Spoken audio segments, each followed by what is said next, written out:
যার যেটা সুবিধা হয় নিয়ে নিতে পারো, হ্যাঁ নিয়ে নিতে পারো, ইটস আপ টু ইউ।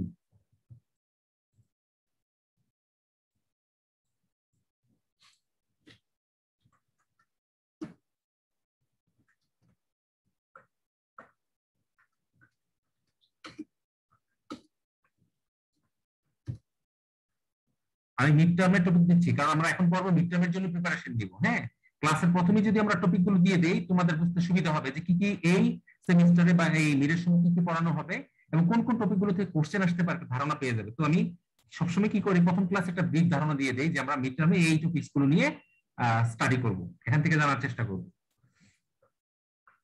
প্রথমেই তোমাকে দেখতে পাচ্ছ? জি স্যার। ওকে, তোমরা স্ক্রিনশটও নিতে পারো, লিখে নিতে পারো সাথেও।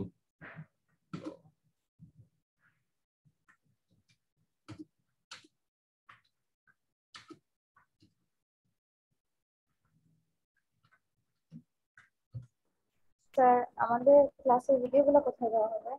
কোনটা? ক্লাস লেকচারের ভিডিওগুলো। ক্লাস লেকচারের ভিডিওগুলো আমি রাখতেছি। তো এই ক্ষেত্রে তোমাদের এটা গ্রুপে তোমরা যদি নক দাও, কারণ এটা তো আসলে কিভাবে এটা শেয়ার করা যায়, কারণ আমি লয়ের ক্লাসগুলো আমি ল ফোরামের যে অফসেট আছে সেখানে দিয়ে দিই। হ্যাঁ, কিন্তু তোমাদের এই ক্লাসটা তো আর আমরা তো এইভাবে ল ফোরামে দিতে পারবো না। কোনো বিকল্প কোনো প্ল্যাটফর্ম থাকলে ওখানে হয়তো আমি করতে পারি, যদি আমি থাকি আর কি। ঠিক আছে, গুগল ক্লাসরুমে স্যার দিয়ে স্যার দিলে। আমাদের গুগল ক্লাসরুমে দিয়ে দেন। স্যার আমি গুগল ক্লাসরুমের একটা মানে রুম খুলে ফেলবো না স্যার, ওইখানে স্যার আপনাকে এড দিলে আপনি দিয়ে দিলেন। হ্যাঁ এটা করা যায়। এই ক্ষেত্রে আমি যদি গুগল ক্লাসরুমে আমি কমফর্ট ফিল করি না, এটা ছাড়া কি কোনো অন্য কোনো ওয়ে নাই? গুগল ক্লাসরুম ছাড়া কি এই ক্লাসগুলো দেওয়ার মতো আর কোনো ওয়ে নাই? তাহলে স্যার আপনি যদি কোনোভাবে আমাকে মানে পাঠিয়ে দিতে পারেন ভিডিওটা, আমি দিয়ে দিলাম। এত লম্বা ফাইল কি ভিডিও ইমেল বা করা যাবে? জি স্যার, ইমেইলে। স্যার ড্রাইভ লিংকে পাপড়ে দিয়ে দিন, ও দিয়ে দিবে আমাদের। পাঠানো যাবে না? এটাকে কনভার্ট করা লাগবে? এটাকে ভিডিওটাকে কনভার্ট করতে হবে নাকি অটোমেটিক এই লেন্থে যাবে? অটোমেটিক কনভার্ট হয় স্যার, মানে রেকর্ডিং এর পর। আর কনভার্ট হয়, কিন্তু এই ভিডিওগুলা আমি ইমেল করে দেই সাপোজ, এটা তো মেসেঞ্জারে দেওয়া যাবে না বা হোয়াটসঅ্যাপে এত বড় জিনিস তো যাবে না। হ্যাঁ, এটাকে কি মানে কোন কনভার্ট করে আমাকে ইমেল করতে হবে, এটা বলছিলাম আর কি।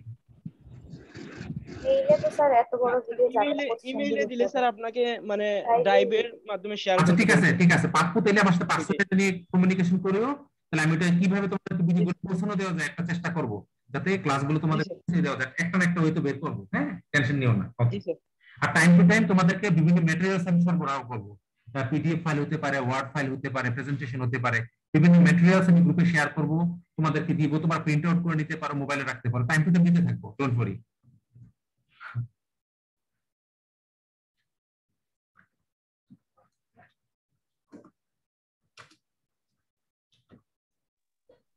স্যার আরেকটা কাজ করা যায় স্যার, মানে আমাদের দুইজন বা একজন যদি মানে রেকর্ডিংটা করে ফেলে, তাহলে স্যার আপনার আর কিছু করা লাগবে না, মানে আমরাই ইউটিউবে দিয়ে দিই, ইউটিউবে। জি স্যার। ইউটিউব তুমি ইউটিউবের কথা বলছো? ইউটিউবে দিয়ে দাও ইউটিউব। না স্যার, বলছি যে মানে রেকর্ডিংটা যদি আমাদেরকে মানে দিয়ে দেন স্যার, আমরা রেকর্ডিং করে নেব। রেকর্ডিংটা তোমাদের কিভাবে পৌঁছাবো এটা চিন্তা করতেছি। রেকর্ডিংটা তোমাদেরকে দিব কি দিয়ে, কিভাবে? মানে স্যার আমরা কেউ রেকর্ডিং করলাম ক্লাসটা। হ্যাঁ এটা করতে পারো, করতে পারো, করতে পারো, ওইটাই করতে পারো, করতে পারো। হ্যাঁ এটাও হয়, এটাও হয়, এটাও হয়। ঠিক আছে, good good good idea, good idea, just good idea, good idea.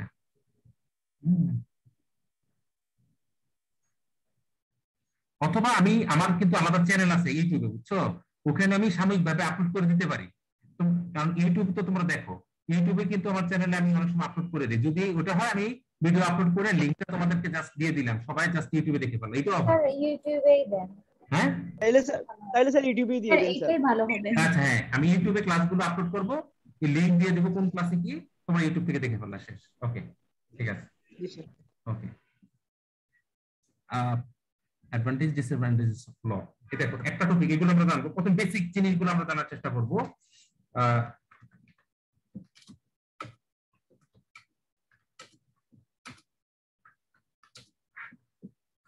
Impact of law in our daily life.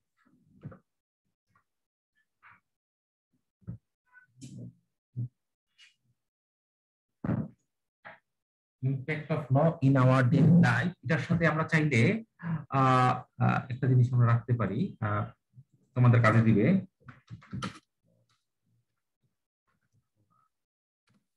Law and morality কমা দিয়ে, এগুলো বেসিক, এগুলো হচ্ছে বেসিক।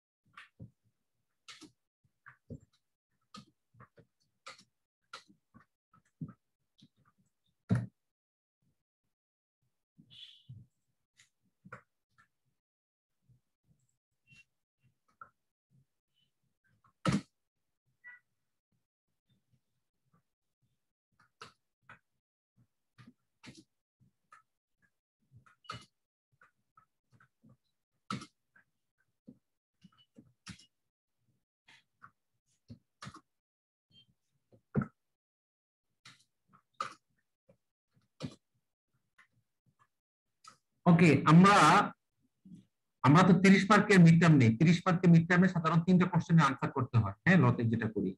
এই 4টা তোমরা স্ক্রিনশট নিতে পারো, তোমরা লিখে রাখতে পারো। 1 নম্বরে যেটা আমরা দেখছি ল, মানে ল নিয়ে জানার চেষ্টা করবো, ল কি আসলে। তারপরে জানবো সোর্সেস অফ ল, উৎসগুলো কি, কোন কোন জায়গা থেকে ল আমরা পাই, আসে কোন কোন জায়গা থেকে। তারপর ক্লাসিফিকেশন জানার চেষ্টা করবো, যে ল এরও অনেক ধরনের শাখা প্রশাখা বা ব্রাঞ্চেস আছে, ওখানে আমরা জানবো। তারপর আমরা জানার চেষ্টা করবো advantages and disadvantages of law. আইনের আবার কিছু সুবিধা যেমন আছে, আবার কিছু কিছু জায়গায় অসুবিধাও আছে। 2 নম্বর আমরা দেখছি law and morality. Law and morality বলতে বোঝাচ্ছি আইন এবং নৈতিকতা। আইন ও নৈতিকতা, হ্যাঁ, আইন আর নৈতিকতার মধ্যে কি মিল আছে, সম্পর্ক আছে, আবার কি ধরনের মানে পার্থক্য আছে, হ্যাঁ, ডিস্টিংশন আছে, হ্যাঁ, ডিসিমিলারিটিস আছে, ওগুলো জানার চেষ্টা করবো। তারপর এটার সাথে আমরা দিয়েছি impact of law in our daily life. আমাদের যে প্রাত্যহিক জীবন, যে সকালবেলা ঘুম থেকে উঠার পর রাতের বেলা আবার ঘুমাতে যাই, এই যে পুরো দিনে কাজ করি এ টু জেড, কোন কোন জায়গায় লয়ের প্রভাব আছে আমাদের লাইফে, হ্যাঁ। লয়ের প্রভাব ছাড়া আমরা কেউ মানে লয়ের মধ্যে আছি, কোনো না কোনো ভাবে নিজের অজান্তেই লয়ের মধ্যে রিলেটেড আছি। তুমি, আমি, আমরা সবাই কোনো না কোনো ভাবে লয়ের সাথে রিলেটেড আছি, চাইলে লয়ের বাইরে আমরা যেতে পারবো না, হ্যাঁ। নাম্বার 3 জানার চেষ্টা করবো সাইবার লটা কি আসলে, যে তোমরা কোর্স সাইবার ইন্টেলেকচুয়াল প্রপার্টি ল, আমরা জানার চেষ্টা করবো যে সাইবার লটা আসলে কি। তারপরে জানবো significance of cyber law. Significance বলতে এখানে বাংলা যদি বলি তাৎপর্য বা গুরুত্ব, এই সাইবার ল কেন এত গুরুত্বপূর্ণ। তারপর আমরা জানবো সাইবার ল ইন বাংলাদেশ, বাংলাদেশের পার্সপেক্টিভে কি কি ধরনের সাইবার আইনগুলো আছে।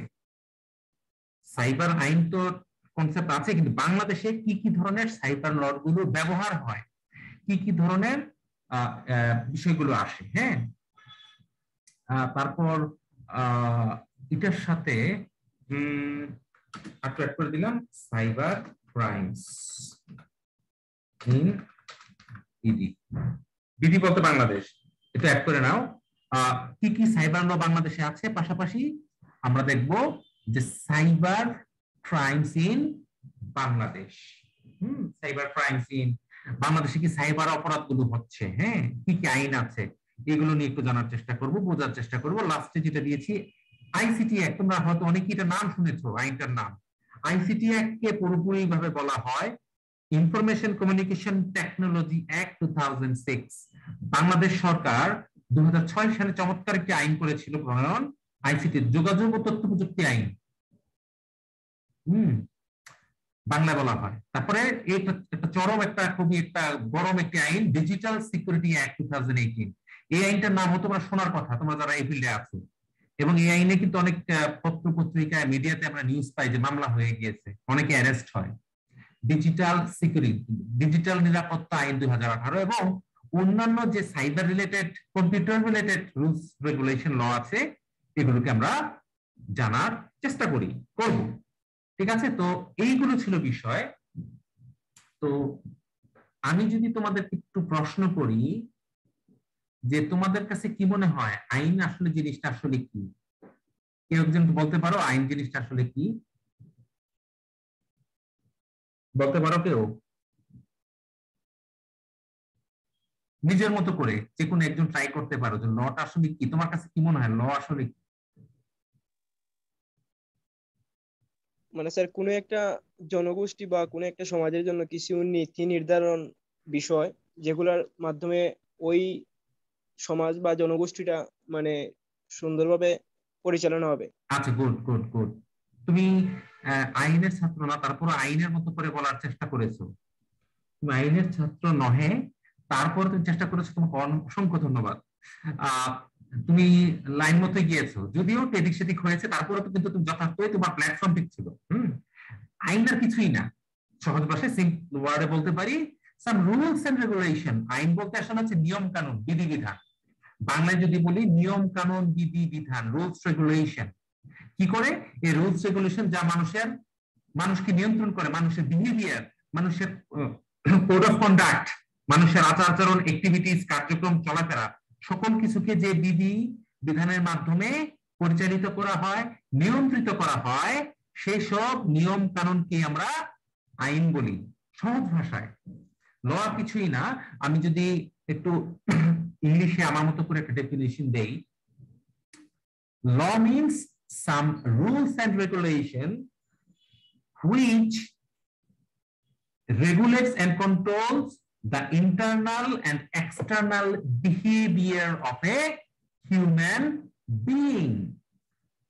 Law means some rules and regulation which regulates or controls the internal and external behavior of a human being. এটা আমার কাছে সিম্পল একটা ডেফিনিশন, আমি নিজের মতো করে বলি। এটাতে কি বলা হচ্ছে? আইন বলতে হচ্ছে কিছু নিয়ম কানুন, রুলস রেগুলেশন কি করে থাকে এক মানুষের, হিউম্যান বিং। ল কিন্তু মানুষের জন্য করা হয়, এই গাছপালা পশু পাখি এদের জন্য আইন না। আইন আমাদের সৃষ্টিকর্তা আমাদের জ্ঞান বুদ্ধি দিয়েছে, কোনটা ভালো কোনটা খারাপ বোঝার মতো ক্ষমতা দিয়েছে। হ্যাঁ, তো আমাদের কিন্তু আইন আমাদের জন্য, আমাদের ভালোর জন্য, হ্যাঁ, আমাদেরকে নিয়ন্ত্রণ করার জন্য। অর্থাৎ আইন বলতে সেই সমস্ত নিয়ম কানুন, বিধি বিধানকে বোঝায় যা একজন মানুষের আভ্যন্তরীণ ও বাহ্যিক আচরণটাকে, বিহেভিয়ার মানে আচরণকে নিয়ন্ত্রণ করে বা পরিচালিত করে থাকে। অর্থাৎ আইনের মাধ্যমে কি হয়, আমরা হিউম্যান বিং আমাদের যে আচার আচরণ, বিহেভিয়ার আছে, এগুলিকে আমরা পরিচালিত করি অথবা নিয়ন্ত্রণ করে থাকি। আইন না থাকলে কি হতো, আমরা কিভাবে পরিচালিত হবো জানতে পারতাম না, কিভাবে আমাদের আচরণকে নিয়ন্ত্রণ করতে হয় এটা আমরা জানতে পারতাম না। তখন কি হতো, তখন নানা ধরনের কনসিকুয়েন্স তৈরি হয়ে যেত সমাজে। হ্যাঁ, এই যে দেখো আমরা যে অনলাইনে এখন ক্লাসটা করতেছি, এটা কি একটা ল মেনে করতেছি না, আইন মেনে করতেছি বলে মনে হয় না তোমাদের? রুলস রেগুলেশন মেনে। কারণ সরকার বলে দিয়েছে প্যান্ডেমিক সিচুয়েশনে ঠিক online media, Facebook, television, radio যে কোনো ইকুইপমেন্ট ব্যবহার করে ক্লাস করতে বলেছে, এবং এটা কিন্তু লিখিত আকারে আদেশ হয়েছে। অর্থাৎ এটা কিন্তু ওয়ান কাইন্ড অফ নিয়ম কানুনের মধ্যে পড়ে গিয়েছে। এবং ইউজিসি আছে, ইউনিভার্সিটি গ্র্যান্ট কমিশন, তারা কিন্তু প্রত্যেকটা পাবলিক প্রাইভেট ইউনিভার্সিটিকে বলে দিয়েছে যে তারা যেন অনলাইনে ক্লাস নেয়। এই যে আমরা অনলাইনে এখন ক্লাসটাই করতেছি, এটা বিশেষ সিচুয়েশনে, এটাও কিন্তু আইন মেনেই করছি, আমাদের আচরণটাকে নিয়ন্ত্রণ করতেছি বা পরিচালিত করছি। হ্যাঁ, এখন কেউ যদি ওই রুলস রেগুলেশনটাকে না মানতে চায়, সেক্ষেত্রে আইন বলে দিয়েছে তার জন্য পানিশমেন্ট অথবা স্যাংশন আছে। তো লয়ের ডেফিনিশনটাকে পূর্ণাঙ্গ করতে গেলে সাথে পানিশমেন্টের কনসেপ্টটাকে অ্যাড করতে হয়। যদি আমরা বলি law means some rules and regulation which regulates or controls the internal or external behavior of a human being. If anyone disobey law, then punishment will be provided. অর্থাৎ প্রথম অংশটা বুঝছি যে যেসব নিয়ম কানুন একজন মানুষের আচার আচরণকে, বাহ্যিক এবং আভ্যন্তরীণ আচরণকে নিয়ন্ত্রণ করে তাকে আইন বলে, এবং কেউ যদি সেই নিয়ম কানুন ডিসওবে করে, না মান্য করে, তার জন্য রয়েছে শাস্তি, পানিশমেন্ট। এখন এটা নিয়ে ডিবেট হয়, ল থাকলে কিন্তু ধরে নিতে হবে পানিশমেন্ট আছে, কারণ পানিশমেন্ট ছাড়া আইনের পূর্ণতা আসে না। এখন তোমরা বলতে পারো এই আইন মানুষ মানে শুধু কি পানিশমেন্টের জন্য আইন মানে, নাকি এর পিছনে অন্য কোনো কারণ থাকতে পারে? এটাতে অনেক সাইকোলজিক্যাল বিষয় থাকতে পারে। আচ্ছা বলো তো, তোমাদের কাছে কি মনে হয় মানুষ কি শুধুমাত্র পানিশমেন্টের ভয়ে আইন মেনে থাকে? কি মনে হয় একজন বলো তো দেখি। পানিশমেন্টের, জি স্যার। হ্যাঁ বলো। জি স্যার, এইটাই। মানুষ কি পানিশমেন্টের ভয়ে আইন মানে? আচ্ছা, তুমি বলতেছো এটাই, পানিশমেন্টের জি স্যার। আইন মেনে থাকে। আচ্ছা, অনেক এরকম অনেক আইন পাবা যেখানে পানিশমেন্টের কথা উল্লেখ নাই, তাহলে কি কোনো আমরা আইন বলবো না? সব আইনে কিন্তু পানিশমেন্টের কথা উল্লেখ থাকে না। কিছু কিছু জায়গায় আইন ঠিকই, কিন্তু এটাকে সবাই কি পানিশমেন্টের, ধরো একজন চিহ্নিত অপরাধী, তার রক্তে, হেবিচুয়াল অফেন্ডার বলি আমরা তাকে, ড্রাগের মতো তার রক্তে অপরাধের নেশা ঢুকে গেছে, সে কি পানিশমেন্টকে ভয় পাবে? ধরো চিহ্নিত সন্ত্রাসী, সে চিহ্নিত অপরাধী, সে ড্যাম কেয়ার, তার কোনো ভয় ডর নাই, সেই জায়গায় কি পানিশমেন্টের কনসেপ্ট দিয়ে কি ল এনফোর্স করা যাবে বলো তো? হ্যাঁ, শুধুমাত্র পানিশমেন্ট দিয়ে কি হবে? যে ব্যক্তি কোনো অপরাধ কাউকে ভয় পায় না, হ্যাঁ, সে জায়গায় পানিশমেন্ট দিয়ে তুমি কি করবা? এটা একটা আমরা ডিবেট বা এটা এক ধরনের একটা অন্যরকম বিষয়, যে আমরা প্রায় বলি যে সবসময় যে পানিশমেন্টের জন্য, হ্যাঁ অবশ্যই পানিশমেন্ট ছাড়া লয়ের পূর্ণতা পায় না, এবং হয়তোবা পানিশমেন্টের জন্য আমরা আইন মানি, এছাড়াও অনেক ক্ষেত্রে সমাজের ভয়ে, পরিবারের ভয়ে একটা স্টিগমা লেগে যাবে, কলঙ্ক লেগে যাবে, একটা সমালোচনার ভয় থেকে বাঁচার জন্য অনেক সময় আইন মানি। কথা কি বুঝতেছো আমার? জি স্যার। অনেক সময় লোকে খারাপ বলবে, এই জিনিসটা আমি করবো, এই আইনটা ভাঙবো, লোকে তো খারাপ বলবে, আমার আব্বা আম্মা খারাপ বলবে, সমাজের আত্মীয় স্বজন খারাপ বলবে, পাড়া প্রতিবেশী খারাপ বলবে, টিচাররা খারাপ বলবে, বন্ধুরা খারাপ বলবে, কত কিছু। এটাও পানিশমেন্ট তো আছেই, অনেক সময় এগুলো অনেক সময় সাইকোলজিক্যালি কাজ করে ল মানার ক্ষেত্রে। কিন্তু পানিশমেন্টটাকেই যারা জুরিস্ট, বিভিন্ন ব্যক্তিরা যারা আইন নিয়ে গবেষণা করে, যারা জুরিস্ট, আইন বিজ্ঞানী, তারা বিভিন্ন সময় লকে ডিফাইন করেছেন বিভিন্নভাবে। যেমন পানিশমেন্টকে সবাই কম বেশি নিয়ে আসছেন। যেমন আমরা যদি অস্টিনের ডেফিনেশনে যাই, অস্টিন উনি ল নিয়ে ডিফাইন করতে গিয়ে বলেছেন, law is the command of sovereign. Austin হচ্ছেন বিখ্যাত একজন আইন গবেষক, আইন বিজ্ঞানী ছিলেন, স্টিভ অস্টিন। উনি বলছেন law is the command of sovereign. উনি বলতে যাচ্ছে রাষ্ট্রের সার্বভৌম কর্তব্য যে আদেশ, সেগুলি হচ্ছে আইন। আসলে তো আইন রাষ্ট্রের সার্বভৌম বলতে উনি বুঝিয়েছেন পার্লামেন্ট। সাধারণত আইন কিন্তু তৈরি করা হয় পার্লামেন্টে। তোমাদেরকে আমি আবারও বলছি, আমাদের দেশে বা আমরা বাংলাদেশে যেহেতু আছি, বাংলাদেশ পার্সপেক্টিভে বলো, যে কোনো দেশের পার্সপেক্টিভে বলো, আইন তৈরি করে লেজিসলেটররা, আইন তৈরি করে থাকে, এবং পার্লামেন্ট কিন্তু আইন তৈরি করে, এবং ওই আইনটা যখন পাস হয় জনগণ ওটা মানতে বাধ্য। তুমি এই আইন পছন্দ করো বা না করো, মানতে বাধ্য কিনা বলো তো? জনগণ পছন্দ করুক বা না করুক, মানতে বাধ্য কিনা আইন বলো তো? জি স্যার। কারণ আমরা দেশের নাগরিক, আইন না মানলে তো ধরে নিয়ে যাবে, অ্যারেস্ট করে ফেলবে, কোর্টে চালান করে দিবে, বিচারকরা রায় দিয়ে দিবে, আবার জেলখানায় চলে যেতে হবে। তো কি করতে হয়? আদেশ মানতে হয়। অর্থাৎ পার্লামেন্ট যে আইনগুলো তৈরি করে, এই আইনগুলো জনগণরা মেনে চলে, এবং ওখানে আইনের মধ্যে বলে দেয় কোন অপরাধের কি শাস্তি বলে দেয়। আচ্ছা, তোমাদেরকে যে ডেফিনেশনে বললাম, একটা মানুষের ইন্টারনাল এন্ড এক্সটার্নাল বিহেভিয়ার নিয়ে কন্ট্রোল করে থাকে। মানুষের আচরণ ইন্টারনাল বা এক্সটার্নাল বলতে আমি কি বুঝিয়েছি, কে বলতে পারো? প্রত্যেকটা মানুষের আচরণটাকে দুইটা ভাগে ডাইমেনশনে আমরা দেখতে পারি, internal and external. Internal behaviour and external behaviour, এখানে কি বুঝাচ্ছি কেউ কি বলতে পারো? মানে একটা হচ্ছে গিয়ে স্যার মেবি ফিজিক্যাল, আর একটা হচ্ছে গিয়ে মৌখিক। এই ক্ষেত্রে তুমি যেটা ধরতে পেরেছো যে এক্সটার্নালটাকে তুমি ফিজিক্যাল বলছো, এক্সটার্নালটাকে ফিজিক্যাল বলছো? জি স্যার। আচ্ছা, আমি তোমাদেরকে একটা এক্সাম্পল দেই। সিলেট শহরে লাল বাতি তো নাই, আছে যে ট্রাফিক সিগন্যালে বাতি জ্বলে, আছে নাই? লাল বাতি জ্বললে গাড়ি থামবে, সবুজ বাতি জ্বললে গাড়ি চলবে, এটা ঢাকাতে আছে, বড় শহরে আছে। সিলেটে এমন একসময় ছিল। এখন ওই ট্রাফিক সিগন্যাল, ট্রাফিক পুলিশটা লাঠি নিয়ে দাঁড়ায় থাকে, হাতের ইশারায় গাড়ি ঘোড়া চলে, এটা কিন্তু আইন, এগুলোও কিন্তু আইন।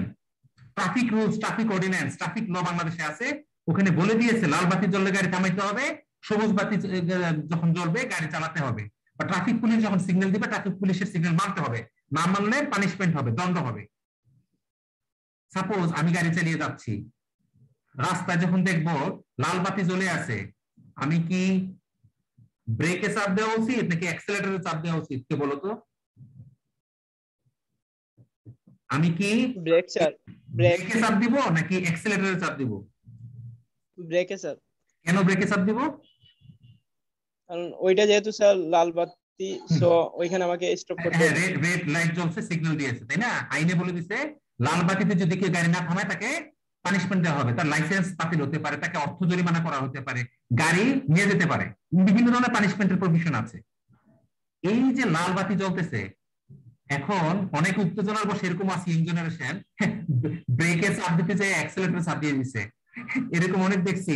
গাড়ি থামানোর কথা উত্তেজনার বসে শরীরে যে আছে না বিভিন্ন হরমোনের এত চলাফেরা হচ্ছিল যে ওই যে অ্যাক্সিলারেটর চাপ দিছে, সব ভেঙে চুরে চলে গেছে, ফাস্ট এন্ড ফিউরিয়াস। তো এরকম হয়, উত্তেজনার বসে হয়। দেখবা মোটরসাইকেলে ইয়ং জেনারেশন, তাদের বয়স কম, রাস্তায় এয়ারপোর্ট রোড, বিশেষ করে এয়ারপোর্ট রোডে প্রায় যায়, পোলাপানরা দেখবা হাই স্পিডে মোটরসাইকেল চালাচ্ছে। হ্যাঁ, এখন বলতে পারে এরা কি আইনের প্রতি শ্রদ্ধাশীল না? ওদের বয়সটা এরকম, তারা একটা শো অফ বা এক ধরনের উত্তেজনা তাদের মধ্যে কাজ করে বয়সের কারণে। কিন্তু যখন রেসপন্সিবিলিটি আসে, দায়িত্ব আসবে, কোথায় যে এগুলো পালিয়ে যাবে, কোথায় যে হারিয়ে যাবে, এটা বাস্তবতা, এটা সবারই থাকে। আমাদের একসময় উত্তেজনা ছিল, কিন্তু পারিপার্শ্বিক অবস্থায়, জীবনের ধারাবাহিকতায় সব উত্তেজনা শো অফ কোথায় যেন হারিয়ে যায়। আমার কথা তোমরা মাইন্ড করিও না, বাস্তবতা বলছি। হ্যাঁ, যাই হোক, এই যে বললাম ইন্টারনাল বলতে, সে যে লাল বাতি দেখার পর তার মাথার ভিতরে সে মেন্টালি সাইকোলজিক্যালি চিন্তা করলো যে লাল বাতি জ্বলছে, আমি যদি এখন গাড়ি না থামাই, ব্রেক না ধরি, গাড়ি থামবে না। এই যে তার মানসিক ভাবে নিজেকে নিজে সে নিয়ন্ত্রণ করলো, রেগুলেট করলো, এটাকে বলা হচ্ছে ইন্টারনাল। হ্যাঁ, ইন্টারনাল বিহেভিয়ার। মানুষ যখন নিজে নিজে চিন্তা করে কোন কাজ করা থেকে, অপরাধ করা বা কোন কাজ করা থেকে বিরত থাকে, সে ইন্টারনালি নিজেকে কন্ট্রোল করতেছে। আর এক্সটার্নালি হচ্ছে সে সাইকোলজিক্যালি এটাকে ডিসিশন নিয়ে পায়ের মাধ্যমে সে ব্রেকে চাপ দিছে, ব্রেকে চাপ দিয়ে গাড়িটাকে থামিয়ে দিল।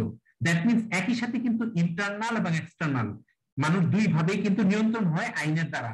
তুমি একটা মানুষকে রাস্তা হেঁটে যাচ্ছ, দেখে মনে হলো আজকে একটা বক্সিং দিব, মনে করলা যে আজকে লোকটাকে দেখে রাগ উঠছে, একটা বক্সিং দিব, বক্সিং দিয়ে খবর আছে। কিন্তু তুমি যখন চিন্তা করবা যে আমি তো বক্সিং মারি, আইনের মধ্যে পুলিশ তোমাকে অ্যারেস্ট করবে, বক্সিংটা মারতে যেও তুমি মারবা না, নিজেকে নিয়ন্ত্রণ করে ফেলবা এবং হাতটাকে সঠিক জায়গায় নিয়ে আসবা। তুমি একই সাথে কি করলা, ইন্টারনাল এবং এক্সটার্নাল তোমার বিহেভিয়ারটাকে কন্ট্রোল করলা। বুঝতে পারতেছি, কারণ ল আছে, প্রভিশনে অপরাধ হিসেবে বলে দিয়েছে। আচ্ছা, আমার কথা কি তোমরা বুঝতেছো না কঠিন লাগে বলো তো? কঠিন লাগলে বলো। আচ্ছা, আমি আসলে ইজি করে সবচেয়ে বলার চেষ্টা করতেছি।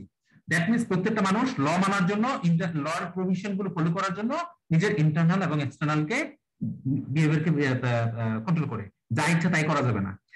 তোমাদের বয়সটা এরকম, মনে হবে যা ইচ্ছা তা করবো না, তোমরা এখন বড় হয়েছে, তোমরা এখন 12th সেমিস্টার, তোমরা যথেষ্ট ম্যাচিউরড, তোমরা যা ইচ্ছা তা করতে চাইলেও পারবা না।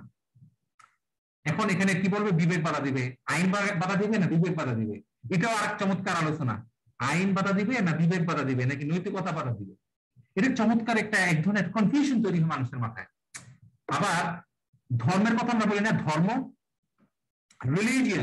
রিলিজিয়নটা কিন্তু ওয়ান কাইন্ড অফ ল, মাথায় রাখবা। ধর্ম কিন্তু এক ধরনের আইনের একটা ফ্লেভার আমরা পাই। কারণ আমরা যদি আমাদের হোলি কোরআন, হাদিস বা হিন্দুদের যে ধর্মীয় গীতা বা অন্যান্য যে ইয়েগুলো, ডকুমেন্টস গুলো আছে, দলিল দস্তাবেজ আছে, বা আমরা খ্রিস্টানদের ইনজিল শরীফ বা বাইবেল যাই বলি, এগুলো যদি স্টাডি করি, আমরা স্টাডি করলে কি পাবো, ওই সকল ধর্মে কিন্তু বলে দিয়েছে কি কি কাজ করা যাবে, কি কি কাজ করা যাবে না, বলে দিয়েছে না? ধর্মের মধ্যে বলে দিয়েছে না? ধর্মে বলা আছে তো নাকি? সকল ধর্মে বলা আছে তো নাকি? এবং ওই ধর্মে কিন্তু বলে দিয়েছে কি অপরাধ করলে কি হবে, আমরা মারা যাওয়ার পর কোথায় যাব। আমরা চিন্তা করি যে দুর্যোগ আছে, নরক আছে, তাই না? নরক, বেহেশত, এই যে পানিশমেন্টের প্রভিশন ধর্মেও আছে। তো ধর্মটাও এক ধরনের কিন্তু রুলস রেগুলেশন। তো আমরা যদিও বাংলাদেশে এখন ধর্মীয় ইয়েতে চলে না, মানে আমরা গণপ্রজাতন্ত্রী বাংলাদেশ সাংবিধানিক প্রভিশনে চলে। হ্যাঁ, প্রত্যেকটা ধর্মই আছে, প্রত্যেক ধর্মে বলা আছে মানুষকে হত্যা করা যাবে না, প্রত্যেক ধর্মে বলা আছে মিথ্যা কথা বলা যাবে না, মানুষের সেবা করো, মানুষের কল্যাণ করো, প্রত্যেক ধর্মই বলা আছে। তো এগুলো কিন্তু আদেশ, এটাও কিন্তু এক ধরনের রুলস রেগুলেশন। তো আমরা যদি বলি আইনের সোর্স গুলো কোথায়, আইন কোন কোন জায়গা থেকে আইন আসে, আইন আমরা ফার্স্টই বলেছি পার্লামেন্ট থেকে আসে। লেজিসলেশন, পার্লামেন্টে যে আইন তৈরি করা হয় এটাকে বলা হয় লেজিসলেশন। তারপর আর কোন কোন জায়গা থেকে আইন পাই? কনস্টিটিউশন থেকে পাই। কনস্টিটিউশনকে বলা হয় supreme law of the land. যে কোনো দেশের সর্বোচ্চ আইন হচ্ছে সে দেশের কনস্টিটিউশন বা সংবিধান। তোমরা যারা বিসিএস পরীক্ষা দিবা সামনে বা সরকারি পরীক্ষা, দেখবা সংবিধান থেকে, পলিটিক্যাল সায়েন্স বা সংবিধান বা আইন থেকে কিছু কিছু এমসিকিউ বা রিটেনে প্রশ্ন, বেসিক কিছু প্রশ্ন আসে। তো সেই ক্ষেত্রে আমরা কি বলেছি? আমরা লেজিসলেশন একটা সোর্স বলতে পারি আইনের, যেহেতু পার্লামেন্ট থেকে আইন আমরা পাই। তারপর কনস্টিটিউশন তো অবশ্যই একটা আইন, কারণ কনস্টিটিউশনে সবকিছু দেওয়া আছে। কনস্টিটিউশন আমরা একটা বলি না যে কালোজিরা মৃত্যু ব্যতীত সর্বরোগের মহাঔষধ, কোথায় বলা আছে বলতো? মৃত্যু ব্যতীত সকল রোগের মহাঔষধ কোথায় বলা আছে? স্যার হাজার। হাদিসে, হাদিসে বলা আছে। জি স্যার, মেবি আমার জানা মতো স্যার ওইটাই, যে কালোজিরা থেকে সকল রোগের এবং নবীজিও কালোজিরার কথা বলছে, মৃত্যু ব্যতীত সকল রোগের মহাঔষধ। এখন আমরা যারা ল পড়ি, আমরা সকল কিছুর মহাঔষধ হচ্ছে constitution. Constitution is the supreme law of the land. Everyone must obey all the parts of the constitution. That means আমরা বলছি, আমরা যারা লয়ার লোক তারা বলি কনস্টিটিউশন হচ্ছে সর্বরোগের মহাঔষধ। মানে সংবিধানের মধ্যে সবকিছু দেওয়া আছে। কনস্টিটিউশনে রাষ্ট্র কিভাবে চলবে, মন্ত্রী কিভাবে চলবে, জনগণ কিভাবে চলবে, এবং ইলেকশন কিভাবে হবে, রাজনীতি কিভাবে হবে, অর্থ সকল বিষয়ের প্রভিশন দিয়ে দিয়েছে এই কনস্টিটিউশন। তো কনস্টিটিউশনটাও একটা সোর্স হতে পারে লয়ার। তারপর কি হতে পারে? প্রেসিডেন্ট বা জাজমেন্ট অফ দ্য কোর্ট, আদালতের যে রায় দেওয়া হয়, আদালতের রায়গুলো, জাজমেন্ট গুলো একটা আইনের সোর্স হতে পারে। তারপর হতে পারে কাস্টম, বিভিন্ন প্রথা, অনেক সময় বিভিন্ন প্রথাগুলো অনেক সময় আইনে রূপান্তরিত হয়।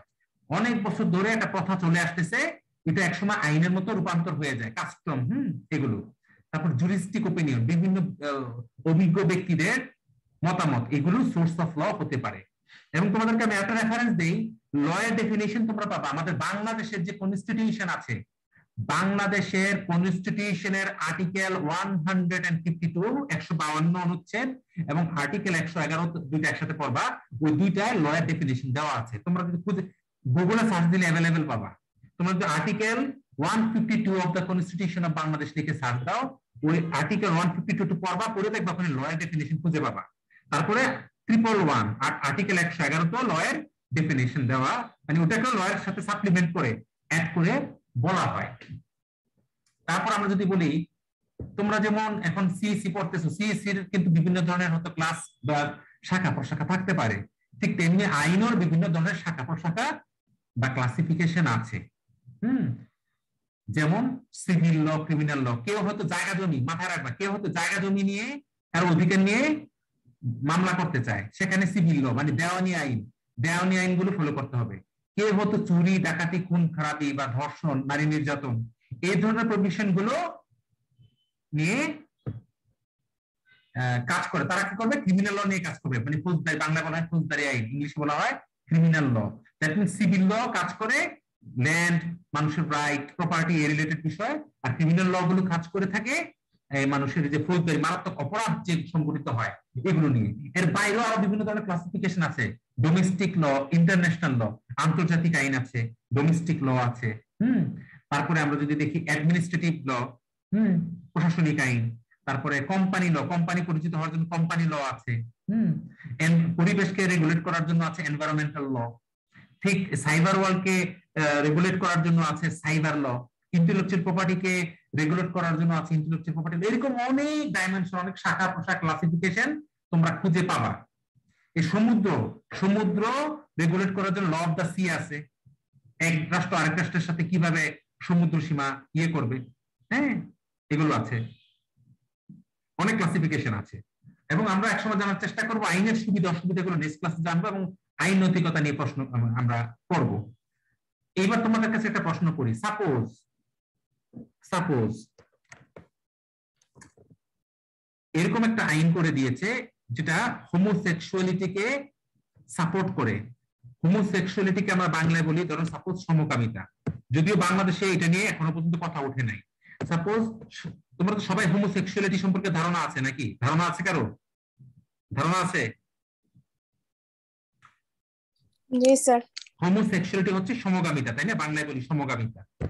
আচ্ছা, সাপোজ এটাকে যদি বাংলাদেশের কোনো আইন স্বীকৃতি দিয়ে দেয় যে কোনো একটা পুরুষকে পার্টনার হিসেবে নিতে পারবে, বা কোনো একটা নারীকে পার্টনার হিসেবে রাখতে পারবে বা চলতে পারবে, এটা পার্শ্ববর্তী দেশ ভারতের কিছু কিছু কোর্টে জাজমেন্ট আমরা পেয়েছি, ইউরোপিয়ান দেশে পেয়েছি।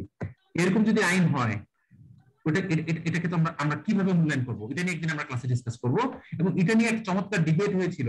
প্রফেসর হার্ট এবং লর্ড ডেভলিন 1950-এর দশকে পুরো বিশ্বে ডিবেট করেছিল দ্য লিগ্যালিটি অফ, মানে ল এবং মোরালিটির সম্পর্কটা কেমন হওয়া উচিত, আইনের মধ্যে নৈতিকতার বিষয়গুলো থাকা উচিত কি উচিত না, নাকি মানুষ মনে যা ইচ্ছে তাই করতে পারবে, সেখানে লয়ার কি ইন্টারফেয়ার করা উচিত কিনা। সাপোজ মিস্টার এক্স সে বলতেছে আমি আমার প্রাইভেট লাইফে যা ইচ্ছা তাই করবো, এখানে আইনের ইন্টারফেয়ার করা উচিত না।